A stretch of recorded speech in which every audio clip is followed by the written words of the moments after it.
Hello, and thank you for watching the first video.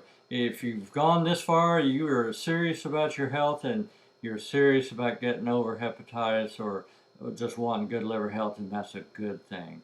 So I congratulate you on that. I'm here to help you as much as possible, and I just wanted to tell you some liver tips. Well, number one, you've got to have that determination. And, they told me I was going to die. They said I'll never survive without a new liver. And if anybody tells you you're going to die, you better do some more research, get some more opinions, because I just don't accept the death sentence. And that's the biggest challenge for anybody that has been diagnosed with, especially with hepatitis C, when they got as sick as I was. They just tell them, you're going to die if you don't do this or you don't do that. If they're not giving you enough choices, you better look around, do some research. Listen to my videos. You'll get some ideas. So here we go. One of the things to avoid is not only to avoid alcohol. You got to quit drinking. I had to quit drinking. I mean, I was a designated driver. Once I quit everything in 1991, I became the designated driver. So I still went to parties and everything, but everybody knew that they could always get Johnny to drive them home. And so that was a great thing. I heard lots of stories about people and saw lots of stuff and had some really good times just being the designated driver. And I mean, it was great. So, I left my phone number with a lot of people and wherever I went since 1991 and became the designated driver, and that was a lot of fun. So, quitting alcohol is not that bad. Believe me, it can be a lot of fun. Okay, so anyway, one of the things to have good liver health is to avoid fumes. By all means, avoid fumes. And, the liver's got to process that. When I say fumes, I'll give you two examples. One guy was named Donnie. He didn't have any education. I don't think he finished high school. I guess he had a little bit of education. But anyway, he was a shrimp boat captain. And as you know, I grew up on the coast of Florida and several different places in Florida. I worked all over Florida. Been around boats. That's, the beaches, the boats, all the water sports. That's Johnny right there. Surfing, fishing, scuba diving, boating, sailing, swimming, all that. That's Johnny. And this shrimp boat captain, whenever he had engine problems, he'd get down in the bilge and work on the engines. And he was coming to me. He was determined. He had that determination. He just didn't listen to anybody. If he decided he was going to do something, he'd get it done. He was one tough guy. And so he said, Johnny, I'll do anything I got to do. And I said, well, you got to quit drinking. Well, he quit drinking. Boom. If that's what I got to do, boom. And he quit drinking. He didn't drink again. I don't know how he did it because I had to go to AA. That's what it took for me. But he just stopped. And so he said, well, what else I got to do? My enzyme levels aren't getting any better. My viral load keeps going up. And I'm doing everything you tell me to do. So I said, well, all right, Donnie, here's the deal. And I realized that he was working on his engines. I said, you can't, while you're in recovery, you just cannot get down in the bilge and breathe those fumes while you're working on those engines. Because you get in the bilge, you're going to breathe fumes, no question about it. So during recovery, if you need engine work, have other people do it. So that's what he did. And within 3 months, he got his next liver enzyme test, and it went significantly down.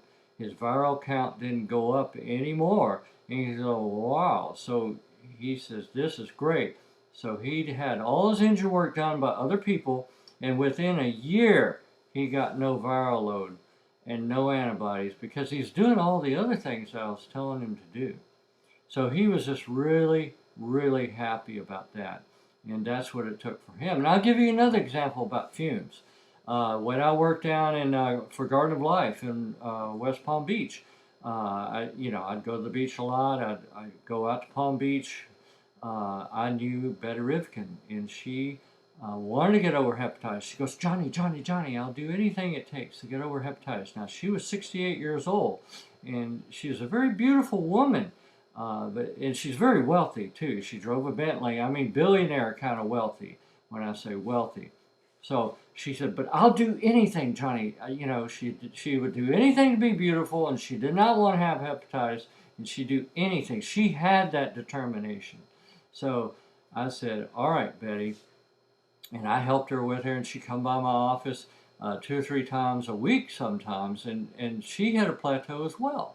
She wasn't getting any progress or getting good enough enzyme levels. They were, you know, her viral load kept going up.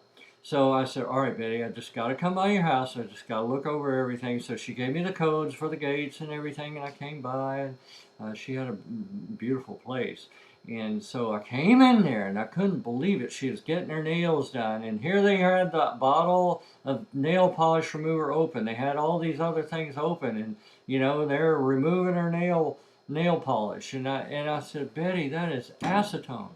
I said, what you look at that bottle, it's probably got 90% acetone. Sure enough, it did. I said, those are fumes that you're breathing in. I said, that's not good for your liver. Your liver's got to process fumes. It gets into your body. You can't have that. So I said, okay, here's what we got to do. On this window over there, we're going to put a fan. On this window over there, we're going to put another fan. When there's a north wind, you got to have the fans blowing from this direction to that direction. When there's a south wind, you got to have the fans blowing from this direction to that direction. So either way, whenever you get your nails and beauty work done, make sure you have the fans on. So that way you don't inhale those fumes. And so she said, all right, Johnny, whatever I got to do, whatever I got to do. And sure enough, and of course I went over all her cosmetics. I said, don't use paraben creams. Don't go over, you know, you get organic makeup because, you know, she had to be beautiful. And I said, I understand that. That's her deal. And I said, okay, we got to go organic with all these cosmetics. So we did. And so within 6 months, her liver enzyme levels went down significantly. Her viral load didn't change that much, but it didn't go up. Within a year, her viral load went way, way, way down. I mean, it was like less than a million, and she gone from all from 7 million. So it was just incredible. I said, Betty, just keep doing what you're doing. And sure enough, within a year and a half or whatever, she was viral load free. Within a year and a half, Donnie, the shrimp boat captain, was viral load free because that was the one thing that was hindering and constraining their recovery was that they were exposing themselves to fumes. So if you want to get rid of hepatitis or you want to get good liver health or both, you just got to avoid fumes, period. So that's the only way really to do it. And that's just really key is to have that determination and avoid fumes at all costs. But you will recover. You just got to do your research, have that determination, and you can get over hepatitis. There's no question about it.